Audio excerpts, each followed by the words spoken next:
Hello, and this is Lightroom Mark, and welcome to my Lightroom Quick for today.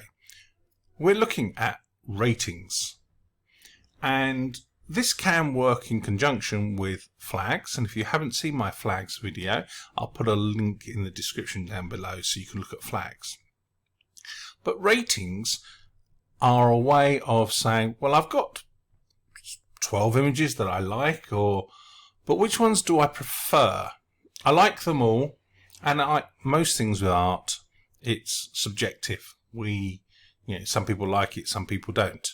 So you are selecting the ones that you like, or some form of formula that you've come to set up. 1 star in your ratings could be your lowest image that you like, and we progressively, I like this one better, I like this one better, and I like this one better, until you get to 5 stars. Very much like hotels, you get a 1-star hotel, which is the basic accommodation, up to a 5-star hotel, and people like that a lot because they get a bit pampered and so on. So ratings can be used to how much you like, or how much a customer likes, or some form of predetermined opinion that you have. So let's have a look to see what we can do here. So we have some images of some cats. Now we can use the flags to say, yes, I like them, no, I don't. But I'm going to assume that we like all these images. And now we're going to say, which ones do we prefer the most? So we can use our keyboard shortcuts. The numbers 1 to 5 are for rating. So if I press the number 1, it gives it a 1 star. Now you see there, it jumped onto the next image. And that's because under Photos, I have Auto Advanced switched on, or the keyboard shortcut is Caps Lock, and it will jump onto the next image. But we can see it's placed a 1 star on this image. Now, obviously, a 2 would be 2 stars, and 3 would be 3 stars, 4 would be 4 stars, and 5 would be 5 stars. So that's how we can do that. We can also come down to the bottom, and we can click 1 star, and as you can see, 1 star has been applied. We come back down to the toolbar at the bottom, click 2 stars, 2 stars appears. So, very easy way of rating your images. Now, if you've got a Wacom tablet or some form of keyboard, you can define particular keys or buttons on your tablet, or perhaps if it's a touch tablet, you can do a gesture or double tap, or with the buttons on the tablet. So there are lots of ways that you can assign those ratings to your images.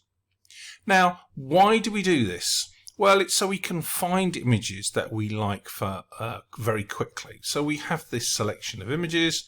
If I go into the menus at the top and click Attributes, we can now filter these. So show me all my 1-star images, or 1 stars or higher. And we can change just by the word rating here. There's a greater than or equals to. So we can go equal to. So no stars, because there's no stars highlighted here. If I click the 2 stars, there's all my 2 stars images. Click again on 2 stars, and it'll remove them. But we could say ratings greater or equal to. So that's greater or equal to 0, because there's no stars selected. But if I say, right, show me all my 3-star images, or greater than, there's all my 3 stars. So 3, 4, and 5 stars images. So a very quick way of filtering through images, which ones are your favorites of your chosen images if you use flags. Now, what's also great, we can do smart collections. So if we go into collections and we go into, there's all my, I've created a smart collection. So if I just double click on the smart collection for you, 1 star, that's what I've called it. Rating is 1 star. Across my whole catalogue, it will put all my 1-star images in there. Same with the 2-star, I'll just double click on there, rating is 2 stars. There's all my 2 stars, there's all my 3 stars, there's all my 4 stars, there's all my 5 stars. That is across the whole catalogue.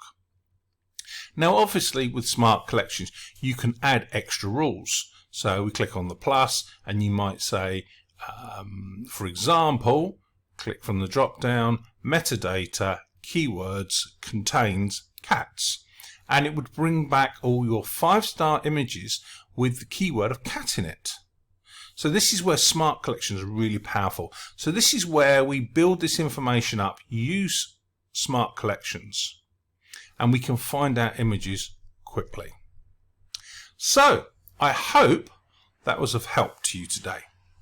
Please subscribe, follow me on Twitter or Facebook, have a look at my website, lightroommart.com, or on Monday evenings I host a Lightroom support group where every week we go through a task, a module, a panel or a workflow, followed by some random Q&As from attendees. So if you'd like to come and join me on a Monday evening, it's lightroommonday.com. Book your place, and I look forward to welcoming you.